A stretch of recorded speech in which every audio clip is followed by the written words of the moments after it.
All right, some people said they didn't understand mirrors, okay? Before we get into mirrors and how to find where the image is, you have to understand that this is a pretty important principle. Light travels in straight lines. Now, you can cause light to curve, but we're not going to get into that yet with, matter or, going around black holes, sun, stuff like that. But for the most part, light travels in a straight line, right? Matter of fact, even when you have light curving, it's only because you've curved this space, you've curved the medium, not the actual path of the light. The light's always going to travel in a straight line, which means if you come in perpendicular to a surface, and this is a light wave, then it's going to bounce back perpendicular, okay? Now, what's more interesting is when it comes in an angle, and this doesn't just apply to light, like if you're playing billiards, right? This is light, again, coming in at an angle. It's going to bounce off at the same angle. Now, the angle we're talking about, you can look at the angle between the light wave and the surface here, or we create a line.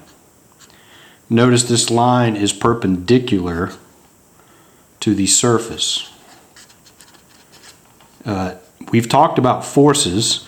What force is always perpendicular to a surface? It's the normal force, so this is called the normal line. So if the degree heading here, right, this is a 90-degree angle, so if the degree heading here looks like it's pretty close to 45 degrees, then that means this light is going to bounce or reflect at a 45-degree angle. Okay? Straight line. All right, because when the light comes in, it can only do certain things. It can reflect, it could refract if it could pass through the surface and bend its course, right? It could transmit, go straight through it, or it could just get absorbed in the surface, depending on what it is. But for right now, we're just concerned with reflection since we're talking about mirrors. All right, now, when you do curved mirrors and you're trying to find where the image is, you have to be aware of what type of mirror we're talking about. So they had a little picture of a little girl on the PowerPoint, right? If you have a concave mirror, it's curved towards you, the focal point is on this side, right? So concave, and it's called concave. Think of it as you're inside of the cave, okay? Convex would be curved away from you. All right, and the focal point is actually inside the mirror. All right, let's slide this over. So it's actually inside the mirror.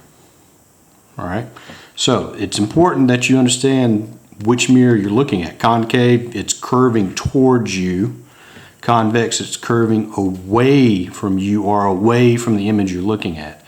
And where the focal points are important because there's two rules when it comes to mirrors.